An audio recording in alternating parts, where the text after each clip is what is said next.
series of conversations here in our summer seminar series, revolving around the concept of theology and protest. 2 weeks ago, we started off with Dr. Reggie Williams from McCormick Theological Seminary. And then last week, we had Pastor Reverend Sam Casey from Cope in the Inland Empire. And this week, we have my sister, my friend, somebody who I am literally just honored to say, I know her. And so this week we have the wonderful, the amazing Jeanelle Austin with us. And so let me offer a brief word of prayer. I'll do a little bit more in terms of welcome as our guests and audience are filling up, and then we'll get into our conversation. So let me pray. God, we are grateful once again to be here, here and there, to be in Texas, to be in California, to be in the Midwest, in the South, and the East Coast. I'm just grateful that so many of us, even outside of the United States, are just logged in right now, and we are all present in this same space. We ask, as we have asked for the last couple of weeks, that you would hollow out this space and this ground, as it were. We pray for the conversation. We pray for just what's going on in the United States and in the world in the midst of a pandemic, There's so much going on. And so we count these opportunities, these conversations as special privileges to hear from people that you are moving through and using to do great and amazing things. Give us ears to hear, and allow us to hear the work, to see the work, and to be inspired to do the things that you've called and gifted and crafted each one of us to do. We welcome you, Holy Spirit. In Jesus, we ask that you would be incarnate in us and through us. Amen. Amen. All right. Well, this week, my sisters and brothers, I am so proud to present Jeanelle Austin. And so we're going to allow her. I learned this trick from a very dear friend of mine, Jeanelle Austin, when she was hosting these regular conversations with the Pinnell Center, when she served as director, she would allow her guests to self-introduce. And so that's something that I've taken from her. I did give her credit the first, second, and third time that I've used it. So from now, it's just mine. I give you credit the first few times. After that, I steal it. But Jeanelle, would you... You can have it. Thank you, sis. Thank you. Would you please just take a few minutes and introduce yourself to our audience, although I'm sure most of the people here don't need to hear your introduction, but please, would you introduce yourself? Absolutely. Hello, friends. It's a pleasure and an honor to be in this space today and to be in this virtual space and to have conversation around theology and protest. I think I have far more to say today than I had to say about 3 months ago. So this is going to be a very interesting conversation. I am the founder and owner of Racial Agency Initiative. It is a coaching and consulting company where I work with companies and individuals to help them leverage their agency for racial justice. I started that about a year ago. And a year ago this month, I've been running that firm. So I'm 1 year strong. So that's good. Haven't folded yet. They say you got to give your business 3 years. And after 3 years, then you decide what happened. So 1 year, all is well. I am also the lead caretaker at the George Floyd Memorial in Minneapolis, Minnesota. So basically, everything that has to do with preservation over all the offerings that have been laid from people all over the world is in my jurisdiction in terms of how we have laid out our community responsibilities. I have a team under me I should say I have a team with me of about 8 to 10 people-ish. Some days I think there are more. Some days I think there are less. It kind of depends on consistency. But, and I am also have been given the blessing of representatives from the family of George Floyd to work on the Minneapolis end of helping build out the nonprofit that will govern all the offerings. And so I'm working on that as well. But working very, very closely with the family and with the community, because it's this kind of balance. We're living in the space between preservation and protest. And it's very a delicate line to walk. The other thing that I now am, I am the co-founder or co-creator of a project that we've launched here in Minneapolis called the Restorative Wellness Response Project. And basically what we do is we bring together integrative health practitioners to leverage their agency for racial justice to help bring resources to the community to help them understand and know what it means resistance. So we don't want our people here to burn out. And so we're building out and we're co-creating a model that would allow integrative health practitioners to respond using their skill sets and their gifts to the work of racial justice, but in that also allow the protesters and the community members and the people who are experiencing the trauma firsthand to actually practice what it means to do self-care as a form of resistance. So I've got those three things going on. And then the fourth thing that's just, it is what it is I'm currently one of the community representatives at the table in negotiations with the mayor of the city of Minneapolis and city council members on Justice Resolution 001 and the addendum that we've added to that, that in essence asks the city to pay restitution to the community for the death of George Floyd on our streets. And I am one of the transcribers of that resolution. I say transcribers because the community members spoke into what they wanted and what they needed, what justice needed to look like. And we literally ran up and down the streets saying, last call, what do you want? What does justice look like for you? What do you need? And it's not comprehensive, but we came up with 24 points and then we added an addendum because we're currently occupying this intersection of East 38th Street South and Chicago Avenue South in Minneapolis, and they want to begin a phased reopening. And so basically we've said no justice, no streets. So the community gets to see some justice before the city gets some streets. Give us a little bit of justice, we'll give you a little bit of road. I love it. That's my intro. Yeah. I'm going to end it. I love it. There's so much. You're muted. I love it. There's so much that Jeanelle and Dwight could sit and talk about for hours and hours and hours. To stay somewhat on track, let's start here. Last year, this time, you were in Texas. So tell the audience what happened, why you're in Minneapolis to begin with. So essentially, the day George Floyd was killed, May 25th, Memorial Day, I was in Austin, Texas, waiting out COVID in my bedroom, doing whatever I need to do. And then that morning, the next morning, Tuesday, the 26th, my brother-in-law texted the family. It was like 7 a.m. and said, hey, this just happened right near your house. And so opened the link, looked at it, and yet there was yet another incident of a Black man killed by police. But this time around, it wasn't by gunshot.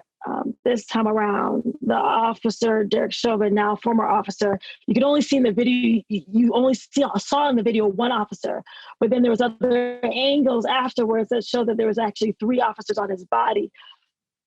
And protests, there was a protest that gathered, a memorial started to be built that Tuesday, and the community came out in numbers. My family was there. I remember my nephew got lost in the crowd. He's 6 years old. And so that kind of created a panic moment for our family.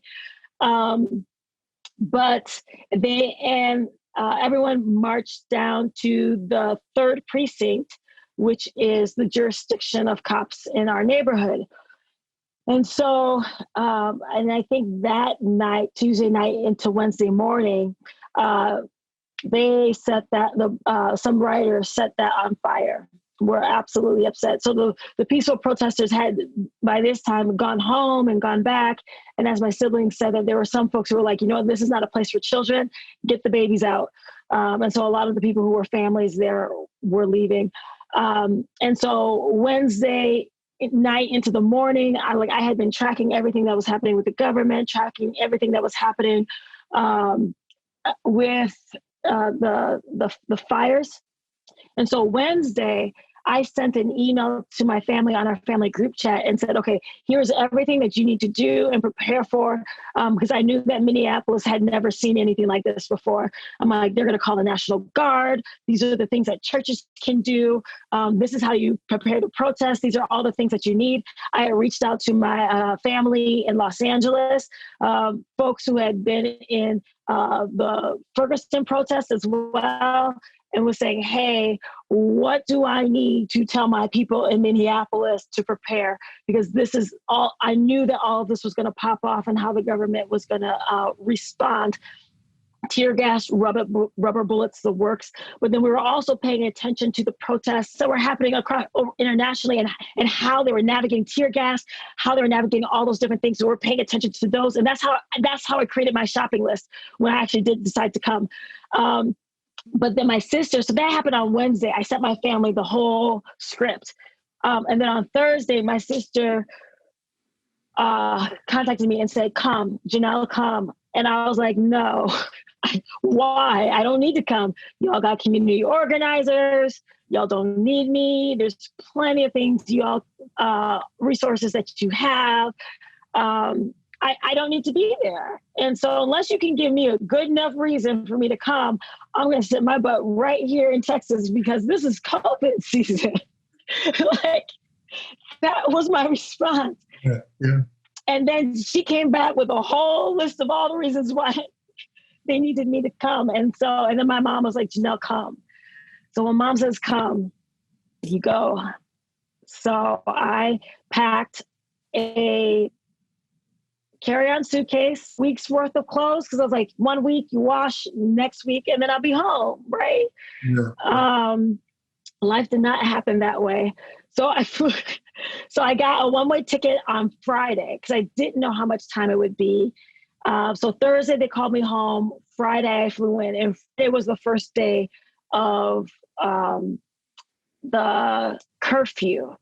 And I land in Minneapolis, and there are police officers with rifles strapped across their chests in the airport. So these are sights like you're not used to seeing when you come home in the airport. And I remember like I'm in baggage claim getting my stuff because I checked the bag full of protest supplies because my siblings had told me all the nearby stores were shut down.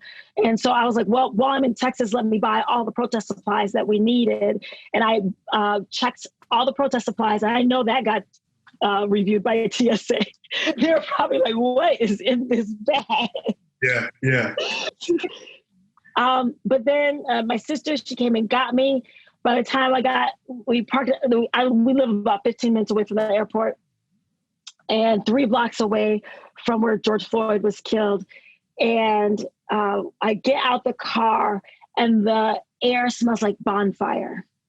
It just smells like smoke, and the sky has an orange glow.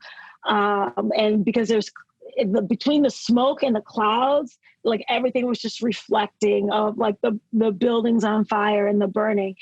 And when you've never seen your city burning before, it just kind of shocks you for a minute. That night, like when I get home, my family sits me down. Oh, wait, let me go back to the airport. In the airport, there's this white family that had also just arrived. and they decide that they're going to like start sliding down banisters and having fun and joking. And I will never forget this moment. But me and this other Black guy across the way just looked at each other like, this family's about to get us killed. Like, they do not understand what is happening. There is an officer right there with an AK-47 strapped across his chest. Like, as Black people, we're trying to move through the airport, get in, get out, draw no attention to ourselves because we know the gravity of this situation right now.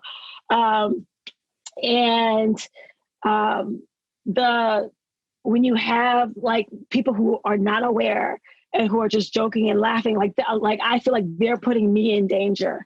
They're putting my life in danger.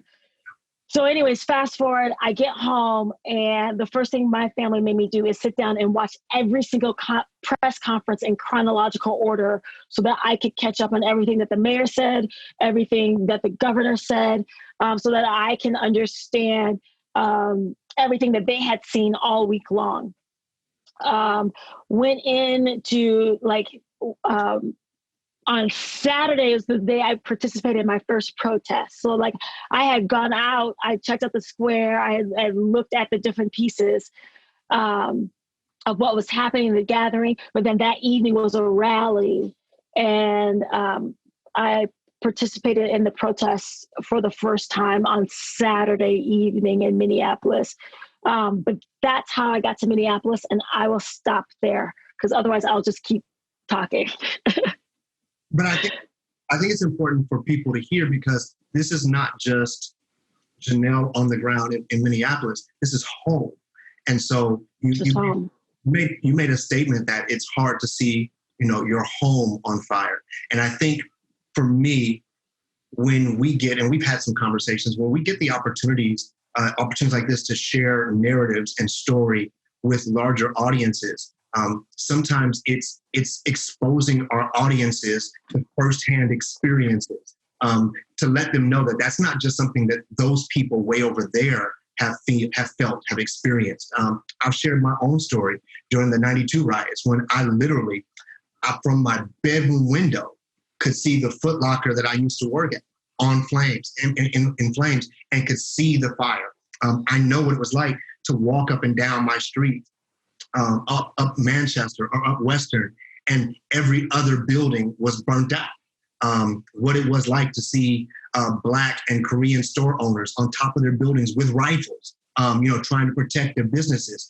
And that's something that so many in our audience, they've probably never actually experienced that. So to hear you say, like, my city smelled like a bonfire, like that's the imagery that I think is really, really important.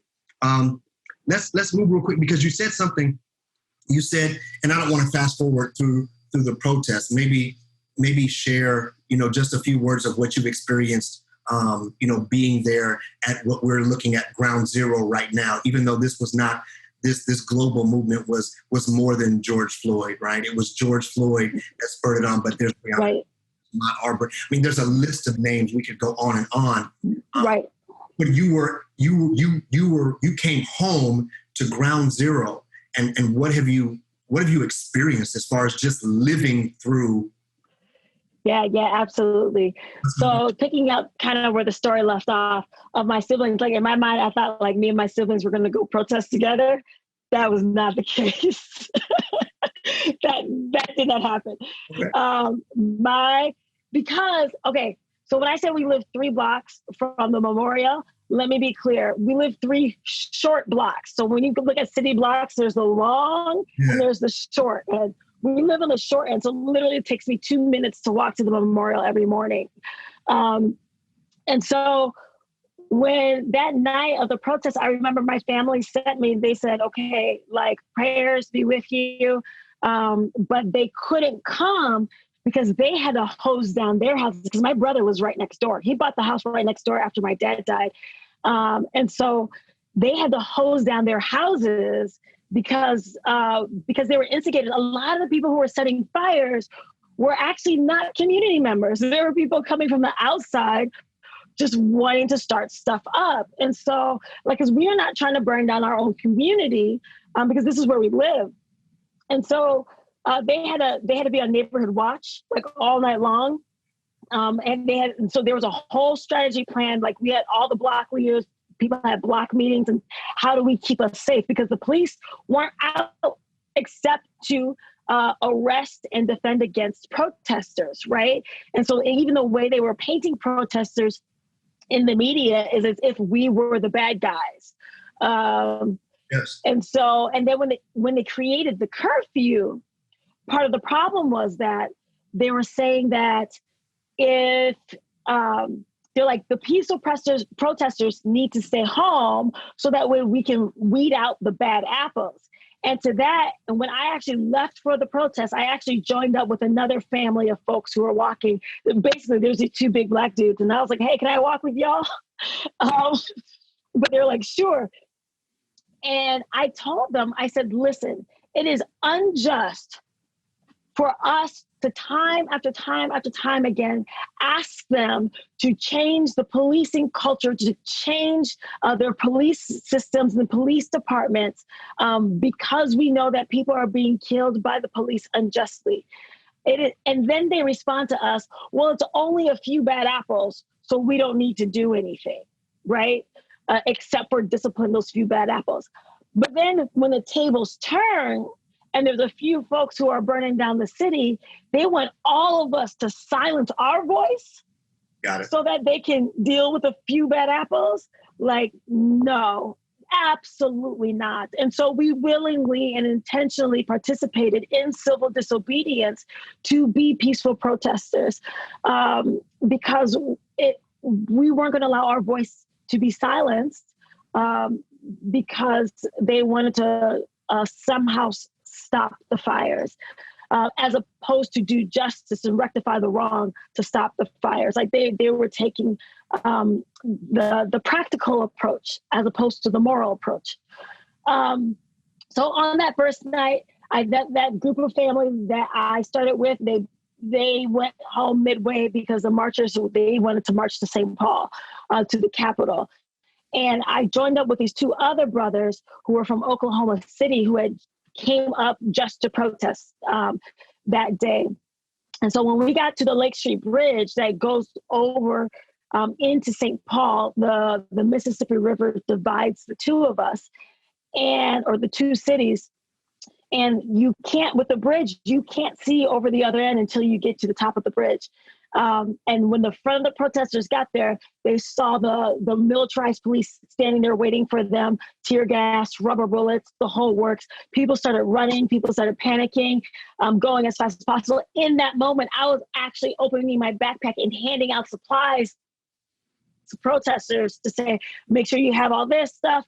But then people started running and panicking, and then everything was just like crazy. And so like I grabbed my stuff and we're running. But I grew up on these streets. I knew these streets. I learned how to drive on these streets. So I knew that South Minneapolis is laid out like a grid. And I knew how to get back to 38th Street in Chicago, which was home base for the protesters. So I actually splintered a group of protesters off with me. Anybody who would follow, I think it was somewhere between 15 to 20 protesters who I safely navigated back to 38th in Chicago because they didn't know the streets. Like there's some folks from North Side who didn't know the streets of South Side. There are folks, these two young Black women from St. Cloud, Minnesota, who were just like, we just wanted to participate in something greater than in St. Cloud. The brothers from Oklahoma, they couldn't even get back to their car, and their hotel was in St. Paul. I was like, y'all ain't going nowhere tonight. So my brother actually opened his doors and had them sleep on his couch overnight. So that way they could get home safely. Because what happened was the National Guard was called in that night for the first time as well. And the National Guard bottlenecked the protesters. So the police were on the end of the bridge, and then the National Guard had come down the route that we had come up, and they blocked everyone off at the railroad tracks.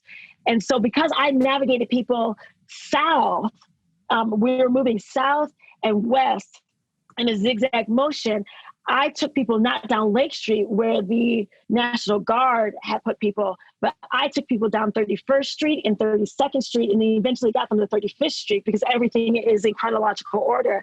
And I also saved a brother's life when he tried to cross the light rail tracks. I was like, bro, those are hot. You will get burned. And he was like, well, thank you. I didn't even think about that. So these are all these different dangers. Meanwhile, we're also hitting the neighborhood watch folks, and we are in a particular neighborhood that is full of Karens. And so every neighborhood watch person that I saw in advance, because I knew that they were there because of what my block meeting had talked about. I went up in advance of these group of protesters, and it said, introduced ourselves. I said, hi, we are peaceful protesters. We are just trying to get home, and we are passing through. One lady was like, well, you're not welcome here. And I was like, well, we ain't trying to go where you're going. We just trying to get home. But then there were other block leaders in other neighborhood watch that were kind. But then there was another guy who had a bat in his hand and was trying to intentionally look intimidating. And I'm like, y'all, we live here. We're just trying to get home. Let us home. So you're dealing with a lot of people, a lot of emotions, a lot of fear, and not understanding. They're feeding off of the media in terms of who these protesters are, that they're all rioters, that they're all bad people. And literally this girl from St. Cloud is clinging to my arm. And the one girl looks at her, or her sister says, oh, y'all have become BFFs. I said, we ain't BFFs. I'm her security blanket. And she said, uh-huh. I'm like, everybody forgot about COVID. And in the moment of fear, they were just like, can we hold tight to you? Because you seem to be calm and seem to know what you are doing.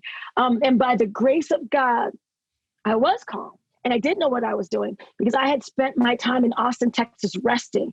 I had spent my time in Austin, Texas, healing. And so by the time I got to Minneapolis, Minnesota, I was centered and calm and was able to go into the protest. Some of y'all may have seen the protest the following day, or I should say that night, because this is really integral to why I do what I do right now. That night, the National Guard drove their tanks through the memorial. The most disrespectful thing that we had ever seen. And it actually was on the news.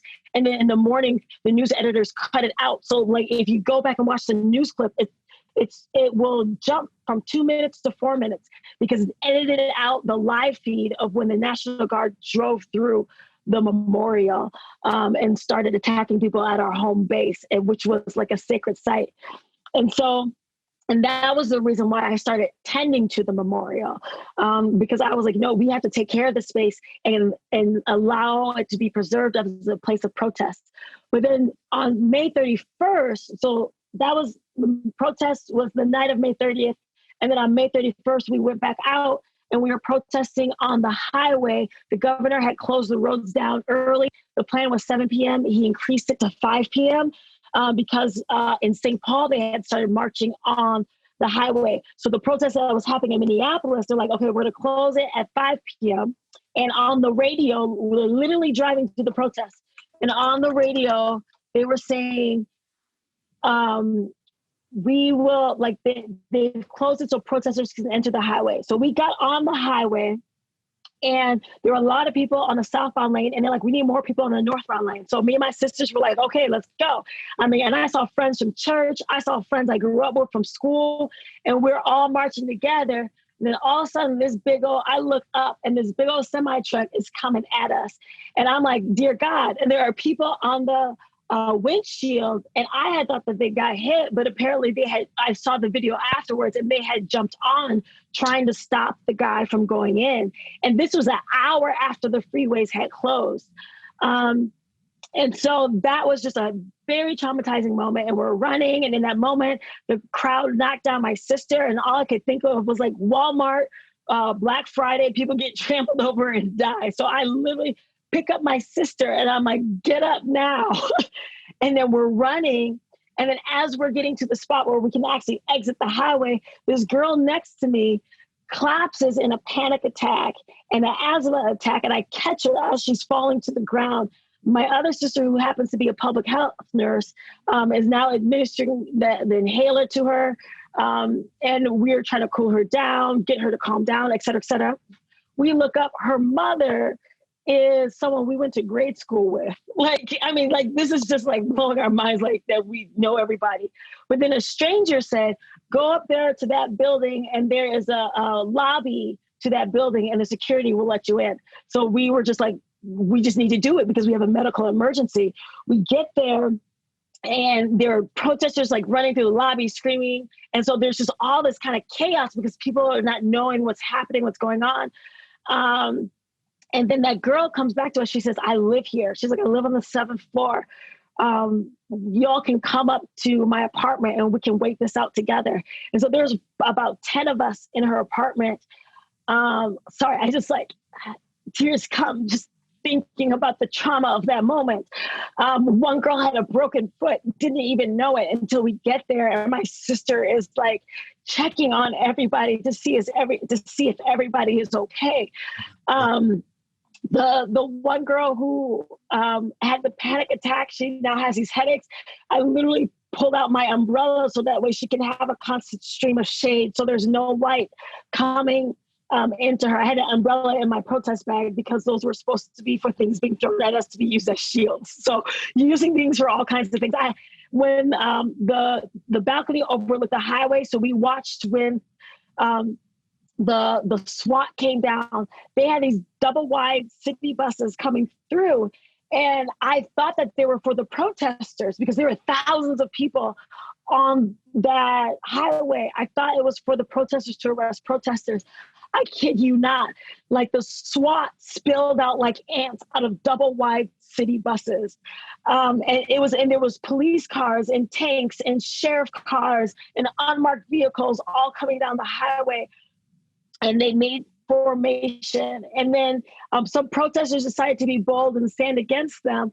But then they went into the bushes and eventually started shooting tear gas out of the bushes. Like nobody saw it coming. And this is all before curfew, mind you.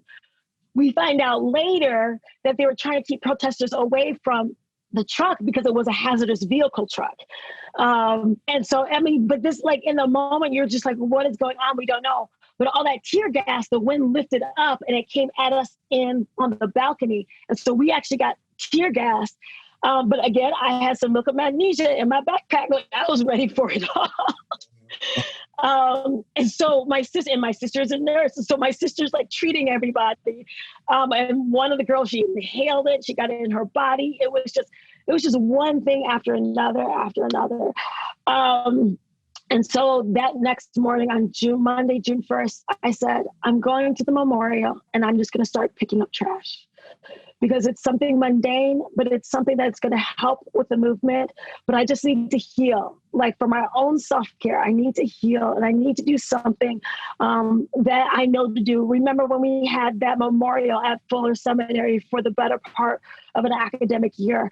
That year trained me on how to tend to memorials. And so I knew how to tend to a memorial. And I said, I can tend to the memorial. I live 2 minutes away walking. I can walk to the memorial every morning, 6 a.m. when I wake up, and I can tend to it. And I just started picking up trash. And then people will ask me, can I help? And I'm like, sure, you can help. And then someone would ask them, can I help? And they're like, go ask her. Yeah. And so before I knew it, I was creating a whole operations of how to tend to a memorial, and the memorial kept growing. It became a block long. Eventually, the community had set up their own barricades because of the tanks coming through. Eventually, the city came and said, can we add barricades? I think maybe a neighbor called and said, can you bring barricades for pedestrian safety? And so literally 2 blocks east and west, 2 blocks north and south blocked off. And so that's the space that we're holding right now that the city actually wants to open up, where we say no justice, no streets. We had learned over the course of the summer that there is a D-line, a rapid transit bus line that they want coming up Chicago Avenue that the city has invested $14 million in. And if they don't build it, it's supposed to be launched 2021. So if they don't build it, they lose that $14 million. And so we're like, oh, is that so?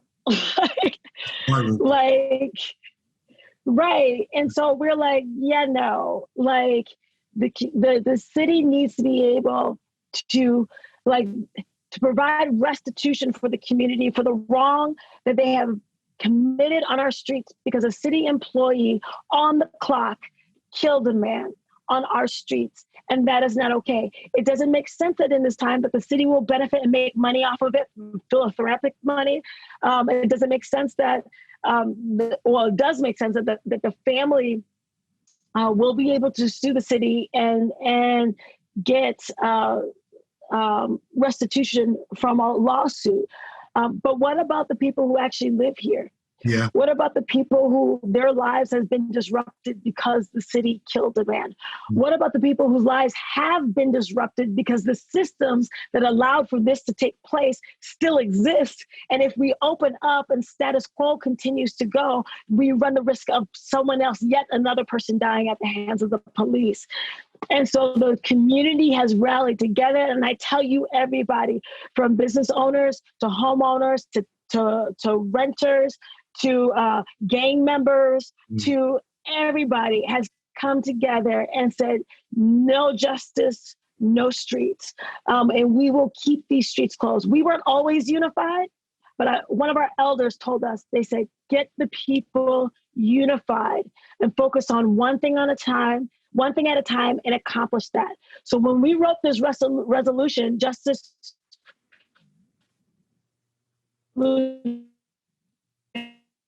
that and give you a resolution bit.ly/square-a. We wrote that resolution and ran up and down the streets and said, what's your ask? What do you need from the city?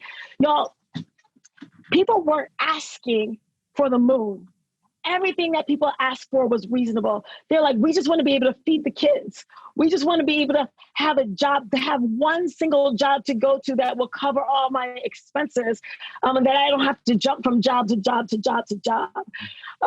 People were asking for, like, I just want a facade grant so that my business actually looks nice and people will want to come and patron my restaurant. I just want to make sure that I don't close during this time because the streets, I just want a contingency fund so that I don't close because the streets are blocked off and we're in COVID, right? People were like, we're homeowners. Like, can we get a break on our taxes? We've just been through a lot this summer with between the tanks and the helicopters and the drones and the National Guard coming through and shooting paintball guns at people standing on their front porch during curfew. Like that came on the news where literally they shot at the people and said, light them up. You hear them saying, light them up. And they start shooting at the people on their front porch. Like, this is all traumatizing events that happened because the city killed a man. And then they brought in the police militarized, and then they brought in the National Guard militarized. This community has been through a lot. And so the folks had to come and organize, and we had to create our own safety team and security team. We have our own medic tent for medical supplies that ran 24/7 during the protests and now are currently running 24/7 again as we're preparing and in these negotiations with the city, and we don't know what's going to happen because they want to open the streets and we're not there yet. All of that to say is that we are in this space. We're in this space of this community that has suffered a lot. And the community deserves restitution just as much. And if and when we win this justice fight, it will also send a message to every city across the United States of America that you cannot allow your police officers to go rogue, because not only will you be held accountable by the families who you've taken something from them, but you will also be held accountable by the communities because you've taken something from us too. And that is not okay. No justice, no streets. And the art that they keep trying to, they call it art, I have to remind them that it is here as protest, first and foremost. Yes, I am the head of preservation. Yes, my people are doing everything that they can to keep things, preserve the story. And number one, everything is somebody's offering, therefore nothing gets thrown away. And number two, the people are more sacred than the offering. So we will tend to the people as well, the people who are grieving, who are on the streets, the people who are struggling with what is happening, we tend to them as well. But the space is first and foremost that of protest. And so every offering that is laid lives out there as long as possible so that it can serve its purpose as an act of protest. Yeah. We need another hour to go into some of this. But you used a couple key phrases repeatedly, and I want us to pivot just slightly, and maybe at the end, after we do the Q&As, maybe at the end we'll throw up some of the art and images and speak to that. But you've used a couple words that I think resonate in the Christian faith. You've used the word justice repeatedly. You've used the word sacred, talking about this ground zero, this place where this tragedy has occurred. You refer to the space as sacred. And then the other thing is you refer to people's art and the things that they are bringing as offerings. And so I hear you navigating what some might see as a strictly socio-political event. I hear you navigating that in a very faith-informed way.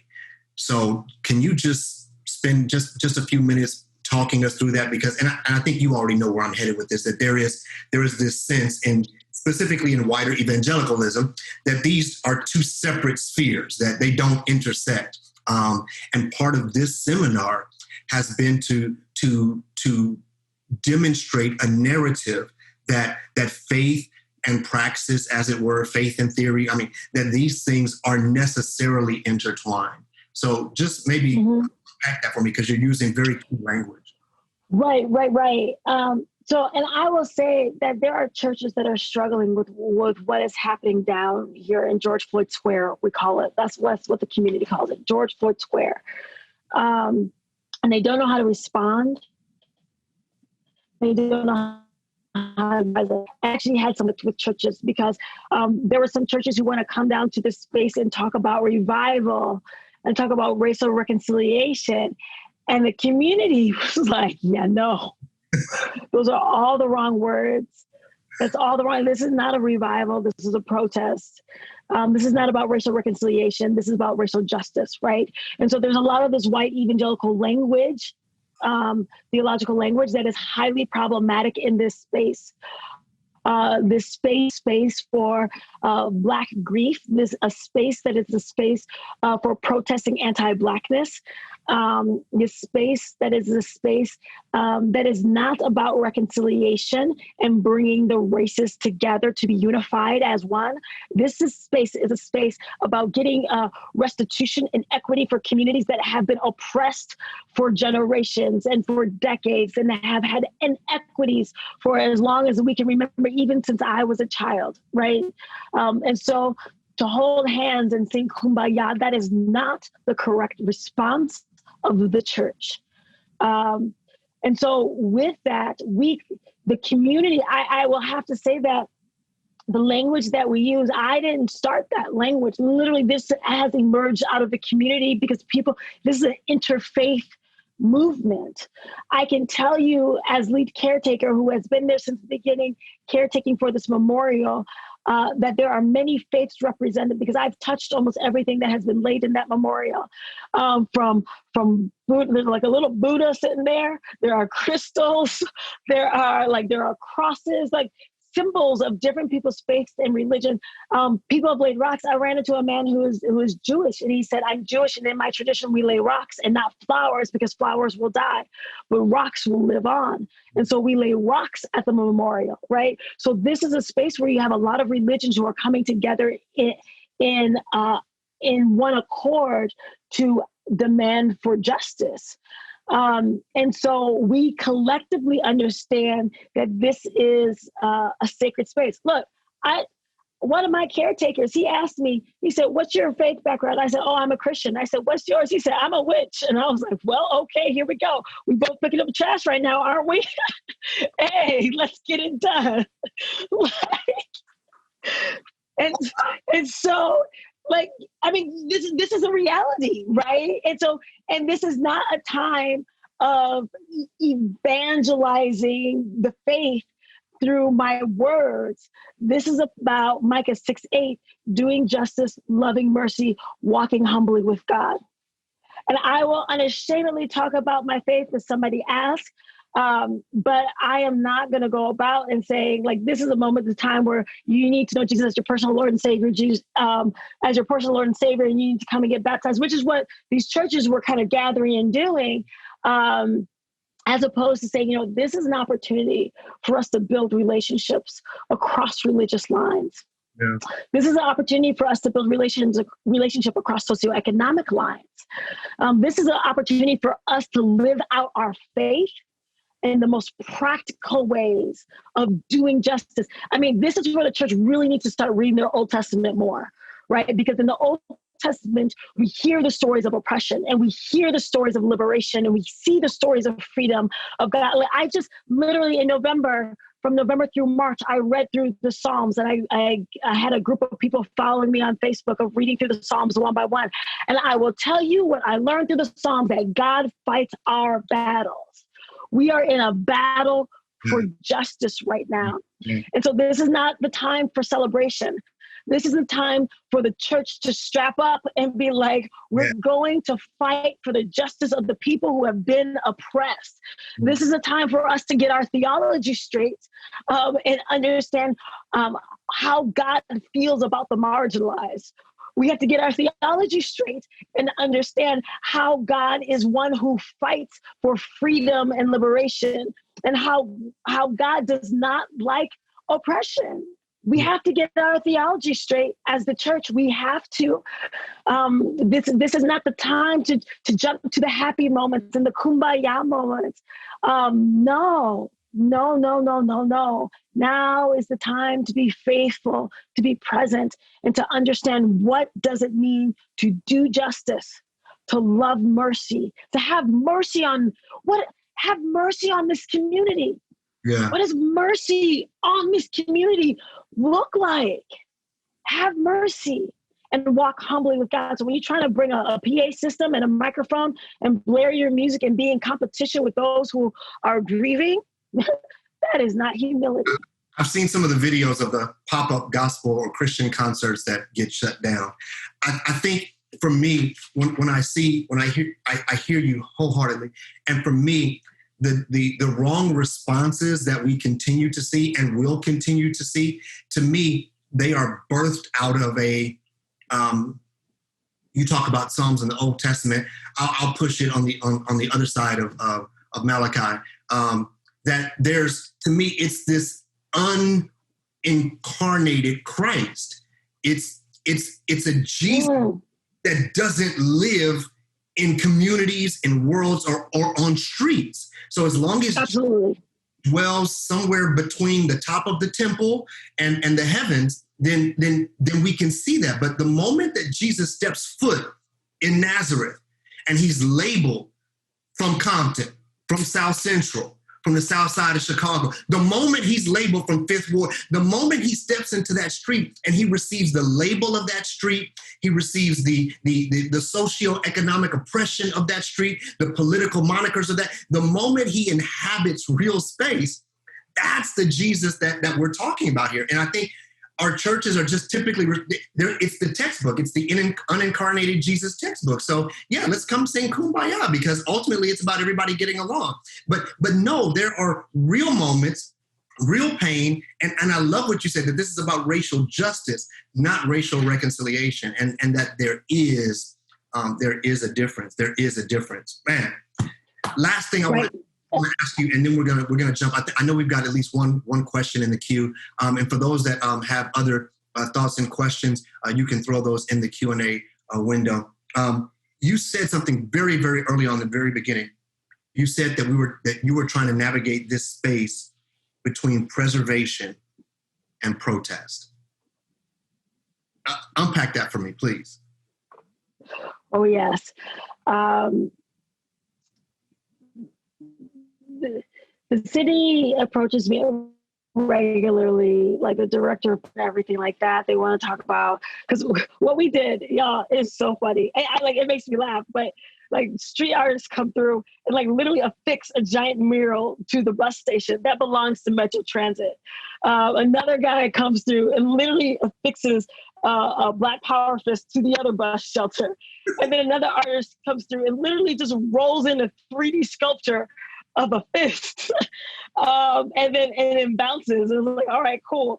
Another street artist comes through and takes over the billboards. So the billboards have Black art on them. Like, I mean, when we talk about a memorial that's growing high and wide and out, like, and then everyone else is like laying their pieces down. And so then there's weather. There's rain, there's wind, there's storm. Like the other night we had a tornado. Like all kind of crazy stuff, right? And so literally my team goes in and says, all right, what does everything look like? What does the space look like? Is it molding? If it's molding, we need to get it out the site for public health. Does it still look good and presentable? We can keep it there. Is it still readable? If it's not readable, is it serving its purpose anymore? So then we take it off the streets. And we have, someone has lent us a classroom that's 3 blocks down to be able to do preservation work. And we have partnered with the Midwest Arts Conservation Center, and their director of preventative conservation has actually guided us on actually how to do it right and correctly. So everything is preserved. So we preserved probably 90% of everything that has been laid at the memorial. I'd say 5% was probably taken by the elements, and then another 5% was probably stolen because folks do stupid stuff, and they steal precious elements because it's valuable, especially like as a full collection, it's valuable. What was once thought to just be a Blaze pizza box is now found on the other side because it says Black Lives Matter and somebody laid it as an offering. People have thrown them in the trash. I've gone dumpster diving multiple times this summer. We've composted about 40 bags of flowers. One morning I woke up and I said, if the city decides to open up the streets, I counted, and there were 350 potted plants that were laid as offerings. And I was like, I could not get 350 potted plants off the streets. And so I was like, I need planters. And so I was going to buy planters, and someone was like, hey, why don't you have somebody build them? So University Rebuild built me some custom planters. And then we had some young people in the community actually paint them. And so they are custom built for the memorial. And so we potted a lot of these plants also by soil type, that were all offerings. And so those are the kind of preservation work that we do in keeping the space, because I knew that once the space looked dirty, that would give a reason for the city to come in and say, nope, you guys aren't taking care of your space, like time to take it up. So that's that.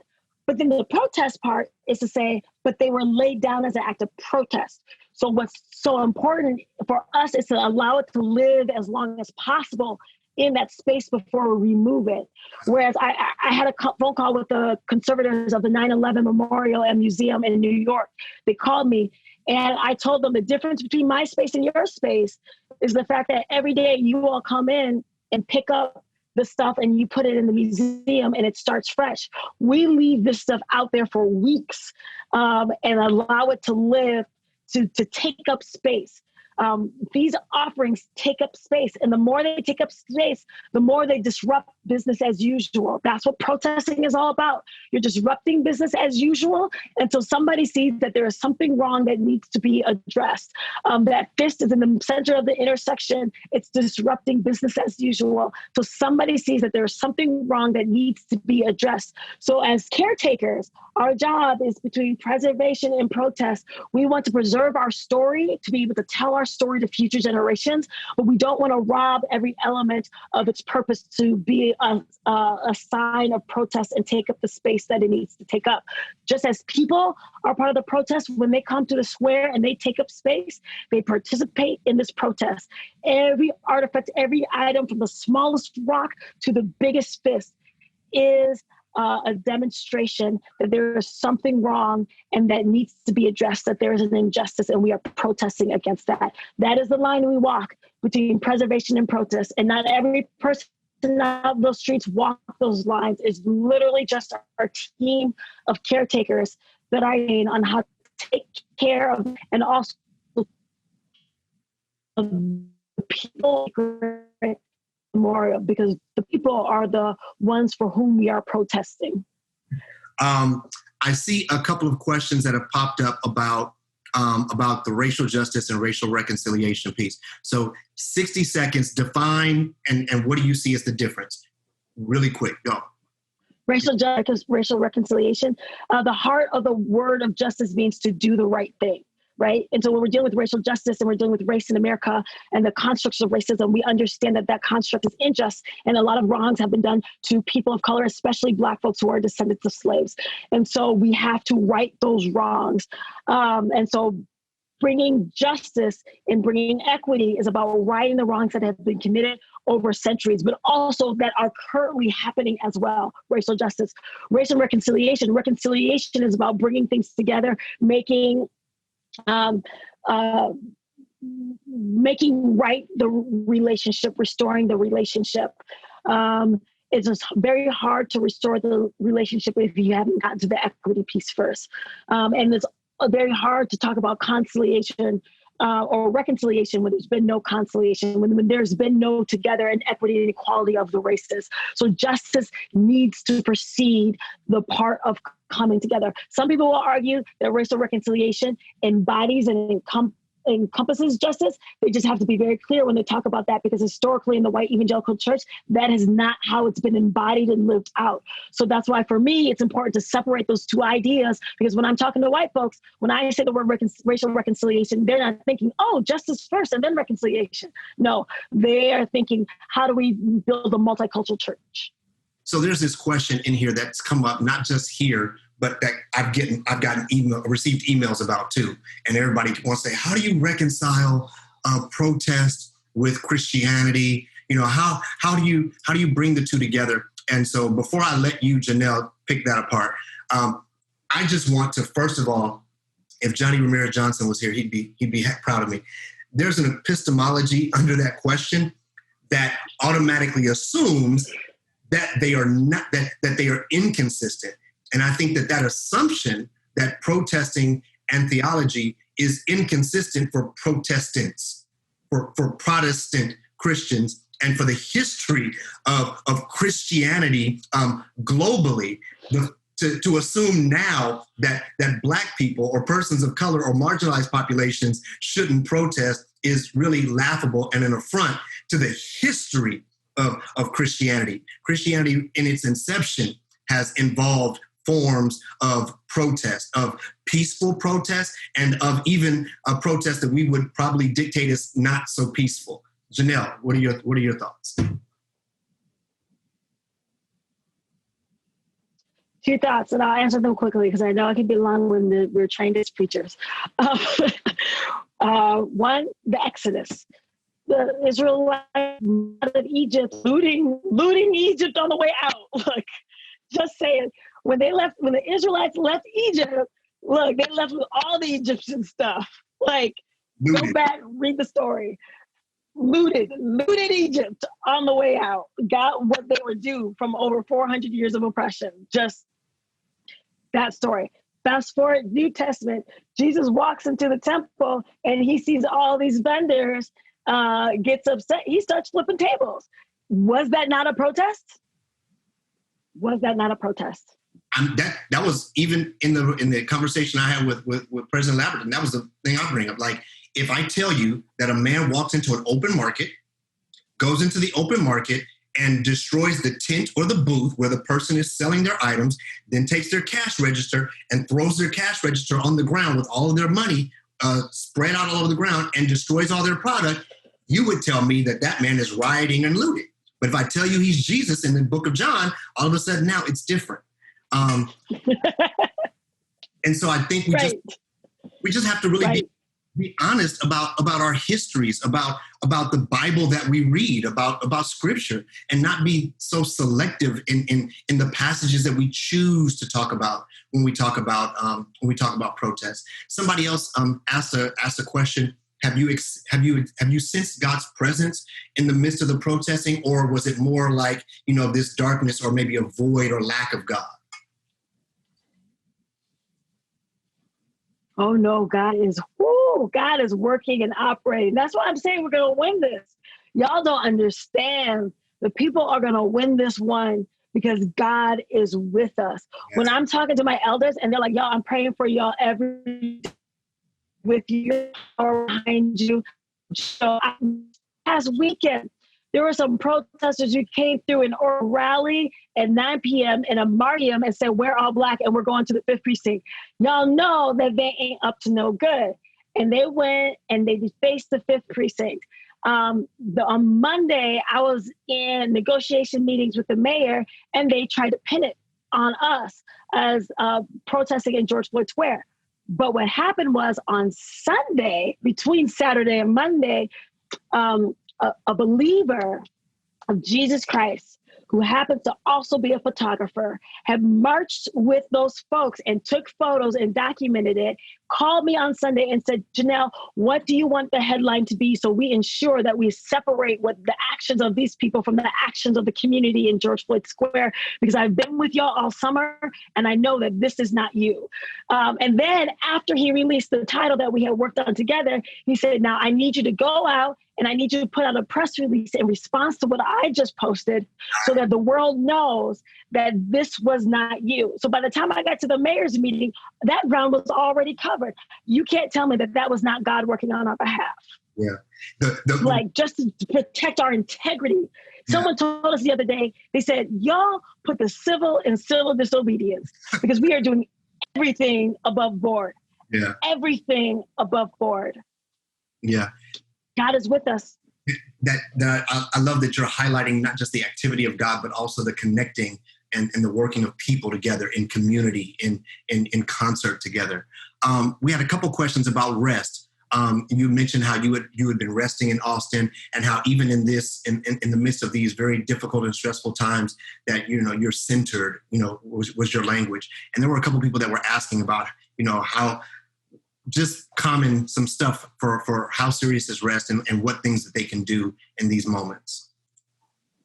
Rest is absolutely 100% serious, and self-care is absolutely 100% serious. And my therapist gets mad at me when my homework is to write out a self-care plan for the week. And I come back and I said I didn't do my homework. So not only did I didn't do my homework to write out a plan, that means I didn't do a plan that I should have wrote out. And so it is very challenging and difficult to push forward a movement for justice and to be mindful of yourself. Now, I will tell you, every day I'm out on the streets, we have meetings 8 a.m. and 7 p.m. every single day in the community. It's happening all summer long. We have not stopped meeting to make sure that everybody's on the same page. And I can't tell you how much I've yelled at the people in the community. I've yelled at my team and said, I need y'all to go home and sleep. I need y'all to rest because I need your mind to be right. Because when y'all tired and you act as a fool, that's not going to help anyone. I need y'all to eat. I need y'all to drink. I need y'all to make sure that you are okay, that you are taking care of your bodies first and foremost. And that's why we started the whole Restorative Wellness Response Project, was to introduce people to massage therapy, acupuncture, yoga, mindfulness, meditation, chiropractor, so they can experience what might possibly work for them and how do they get connected with the practitioners in the community. So then what happens is after I do all that work in the community to help people do self-care, I come home and my mom is yelling at me like, did you eat today? Yeah. Did you drink some water? Did you? Yeah, so that's how that happens. I yell at the community and I go home and my mom yells at me and says, you need to practice better self-care. But then just to be mindful, and like the elders are on me. The elders are on me to say, you need to make sure you go and you rest. You can tell my voice needs some honey and lemon right now because I've been doing press conferences all weekend long. It's just kind of where things are. Yeah. Listen, I want to get to maybe a couple more. I want to answer one because somebody has a follow-up to, which I always know is going to be the follow-up to my previous answer. They're saying, is there specific behavior that you would condemn in light of scripture, i.e. violence and rioting and what have you? So here's the thing. I don't have a problem with having a longer, drawn-out conversation with ways that Christians can engage in protest. I don't. I think that that's a great conversation. I think it's a needed conversation. But what I'm not going to do is enter into the conversation built on the normative assumption that any protesting that isn't absolutely peaceful and absolutely legal is therefore not Christian. That's where I have great angst and great problem. So I think that if we take serious the narrative of Scripture, that there are times where things must be disrupted, where things must be broken in order for justice and for liberation to take place. If we take that seriously, now let's have a conversation of that. Should we go around as Christians and advocate for random murder and wanton violence? No one's saying that. But and Jeanelle can jump in. The narrative that I often hear specifically from my white brothers and sisters or my Black Reformed brothers and sisters is they shouldn't be tearing up that property. They look at the property violence, and it conveys an image that the property has more value than the marginalized lives that are suffering death and violence daily. And that is not just deeply offensive to me as a person of color, it's deeply offensive to my faith that we value property over life. That's the cows of Bashan sitting fat and not caring about the widow and the marginalized. And I think as long as we're having the conversation at the level where, hey, how do I as a Christian boldly enter into a type of protest that demonstrates my faith and demonstrates my outrage at these systems of marginalization, and let's call marginalization what it is, a form of slow death. As long as we're honest about that, we can have those conversations. I just refuse to enter into the conversation under the assumption that any protest that isn't just holding hands and singing "We Shall Overcome" and just taking everything, that's the only form of protest. I have a problem with the epistemology of that statement. Mm-hmm. From the streets, when you read our resolution, it says, first and foremost, whereas the city killed a man, that is violent. The city killed a man, that is violent. The city put the National Guard, when the National Guard comes through, they're not coming through singing Kumbaya. They're coming through with the rubber bullets, which hurt when they hit you. You're coming through with tear gas, which burns in your throat and your eyes. I'll tell you from firsthand experience. The people who are protesting are peaceful protesters in the sense that they are not starting stuff. As my friend Marsha will say, she's my counterpart here on the streets. Marsha Howard, she's an English teacher, but she's also a former Marine. She says, don't start none, won't be none, right? Don't start none, won't be none. We are not trying to attack our own city and burn down our own city. That is not what we are trying to do. We're just trying to get justice. Trying to do that above board in every way possible. And so people have to understand that it's not, when you just look at the outcome of somebody's deep-seated anger and rage and then measure everything up against that, as opposed to actually talking about justice first and the injustices that have happened, you're in the wrong headspace. Just tell you flat out, you're in the wrong headspace and you need to check yourself and ask yourself why you're doing that. Now, low key, I will say this. I told my sister the other day, we was watching the news, and I said, or maybe it was earlier this summer, I said, you can tell the difference between when white people organize a protest and when POC organize a protest, because white people are walking on the sidewalks and the rest of us are walking on the streets, like straight up disrupting the streets and said, we don't care anymore. We have had it.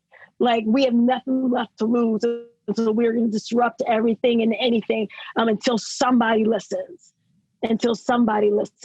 So if your first conversation is about the property that's burning, you need to check yourself.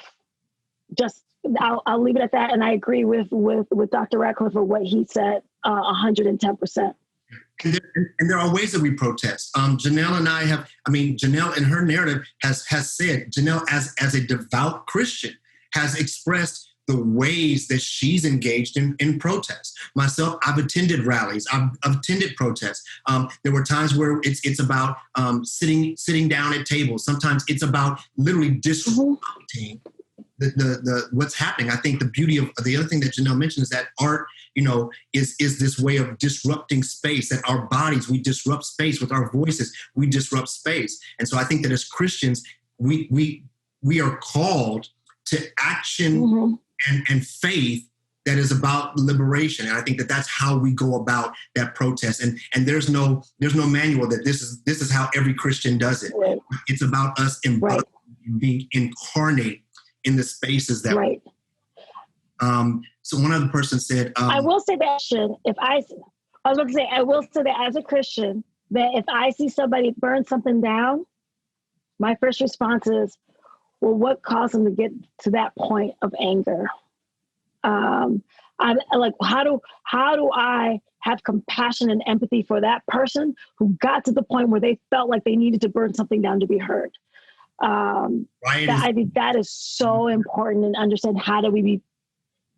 Yes, absolutely. Absolutely. And we have to, that means we need to be in a posture of listening to say, how do we help them? And then how do we rebuild our community afterwards? How do we restore? Because the businesses that burned, I have compassion for them too, and empathy for them too, because they weren't expecting everything to go down in flames, right? So then how do we rebuild as a community? But when I look at the cause of the fire, I do not look at the person who threw the match. I look at what started the anger in that person that threw the match, whereas the city killed a man. Yeah. That's what started the fires, not the person who threw the match. Yeah, yeah. And like I was saying, I think it was calm, right? That riot is the language of the unheard. It's the language of people that are oppressed, marginalized, and don't feel as though they're being heard. There's a comment here about that you've noted the importance of the artistic voice in the work of protest, and they're asking, can you connect that to maybe Christian formation? That I guess maybe the role of art and being a part of formation. I guess that maybe that's what they're getting at.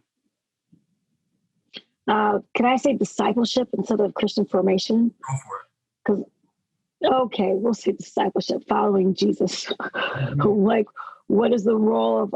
I'm going to say, what is the role of art as protest in following Jesus? I'm going to expand that. I think that images matter. I mean, Jesus used verbal art all the time. He talked in pictures. I mean, you read the New Testament, for half the time folks didn't even understand him because they was trying to interpret what he was trying to say and what he meant. Jesus was very artistic in his approach to faith and discipleship, in trying to give people deeper understanding of how God is at work. Jesus would storytell all the time. When we look at art in the square, it's not just the painted art that tells the story, but it's also the scribbles of 3-year-olds with crayon. And it's also maybe the paintings on the streets that people have done. Sometimes it's a handwritten letter that someone is expressing their grief. And it's all a form of art. It's all a form of protest. It's all a form of expression. People grieving, right? Grief is people processing their loss in one way, shape, or form. There have been dancers, there have been singers, there have been all kinds of expressions in form of art. And I think art is essential to our discipleship with Jesus, because art helps us navigate our emotions, and protest is intricately tied to our emotions. How we pursue racial justice is intricately tied to our emotions. And so when we're looking at a discipline that helps us educate our emotions and channel our emotions, that is necessary it's necessary for protest, but it's also necessary in how we understand our faith and navigating our emotions and our faith and our spirituality, because we are one being, we are one person. It's not like, oh, discipleship is over here and protest is over here. No, Jeanelle is Jeanelle, And because of Jeanelle's discipleship and following of Jesus Christ, this is the way in which she protests. This is how my protest comes out. This is how I'm navigating my emotions through my faith and through my lived and embodied experience as a Black woman, and through my lived and embodied experience as an artist as well, and now a preserver and conserver of arts. All of that is who I am, and you can't separate one from the other because it's all a continuous lived experience. And so what I will say to this, if you want to figure out what does it mean to do it, then do it. Just show up and do it. Half the battle is showing up, and you will experience it as you go. You can't learn how to swim by standing on dry ground. You actually have to go into the water and swim. That's then and only then will you understand what it means to protest through your faith. If you never tried it, you will never understand it. And you can ask me all the questions in the world, but it will still never make sense. You have to take your feet and hit the pavement. You have to take your voice and speak up and become an advocate, and then allow the Spirit of God to flow in and through you. And then and only then will you understand what it means to protest as a person of faith and of deep faith, and understanding how God is in protest. Yeah.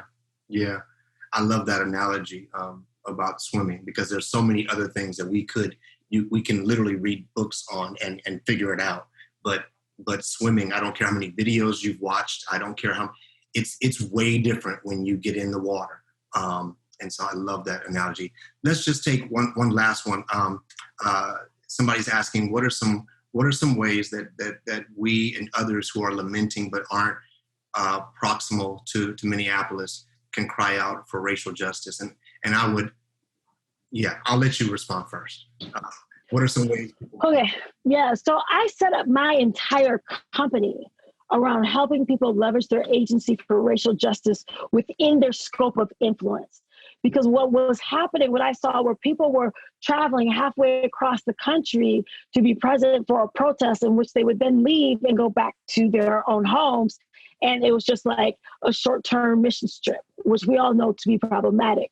And so what then does it mean to actually look into your own backyard and discover the racial injustices that exist in your own town? And what then does it look like for you to take who you are and leverage the best of yourself to be an advocate for justice, to reign on your streets and reign, in your communities and your schools and your homes in your neighborhoods? What does it look like to impact your own family members and your neighbors in the third spaces in which you engage? That's some self-examination and reflection. Or you can hire a coach. Shame. But that's what I do. Like, I help people think through their strengths and how to leverage who they are and the best of themselves and how they work for racial justice. I will tell you this one story real quickly, that this one girl came, she saw our press conference on Saturday. She lives in Richfield, which is one city over, and she came to our community meeting that evening at 7 p.m. And afterwards, she came up to me and she said, how can I help? I just want to help. And I said, well, what do you do? And then she started listing me all of these skill sets and stuff like that. I said, no. What do you do for a living? She said, I'm a barista. I said, thank you. Give me a moment. I called this one chick who's on the board for one of our neighborhoods. And I said, hey, you're a manager of a coffee shop. Let's powwow for a minute to see what we can do. So then I told this girl, I said, hey, I need you to go home and design coffee and conversations for the white moderate and for folks who did come to the space and they don't understand and they need to talk to somebody about what they're experiencing and processing in this moment. So literally, she's 21 years old. This white barista chick from Richfield, she goes home and then she hits me up yesterday and she said, I got it. I have got the design. So literally in 40 minutes, less than 40 minutes, 35 minutes, I'm going to meet with her in the square and hear her design for a coffee and conversations tent where her as a barista can utilize her skills of, because baristas have people skills, of sipping coffee with people and having conversations with people who need to understand what's going on. So our plan is then that I will train the baristas. So we'll bring in the baristas from around the city. I'll train the baristas on how to have these conversations well, and the baristas will be available to actually talk about race to other white folks and other moderates who are struggling with this space. So that's a way where I'm like, who are you? What do you do? And then let's just take who you are and leverage that, as opposed to giving you a broom, because that's not to sweep the streets. That's not going to be helpful to me. I love it. I love it. Listen, we're gonna wrap up here. Jeanelle, you know, I completely am just blown away by the things that you do, by the work that you do. I have the utmost respect and love for you. Thank you for your time. I know that you are in high demand these days. And so I appreciate you taking some time just to be with us.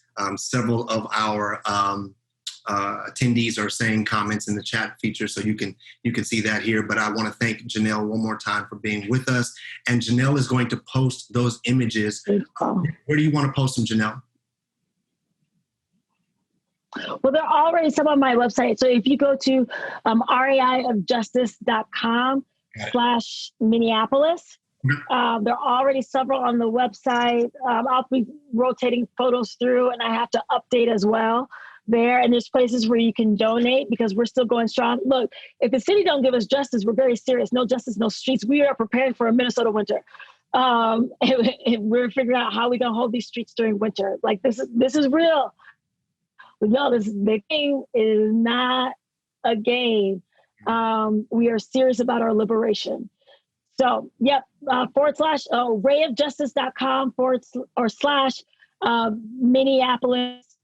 RAofjustice.com/Minneapolis. I'll be updating my website again with all the financials this week, because we got to keep everything above board. So you'll see that information too. Give me a day. Her website is in the chat feature at the very, very beginning, and I posted it again just a few minutes ago. So everything is there. Thank you all for your time. Jeanelle, my sister, thank you so much. I'll talk to you all soon. Thank you, my brother. All right. Take care. Bye.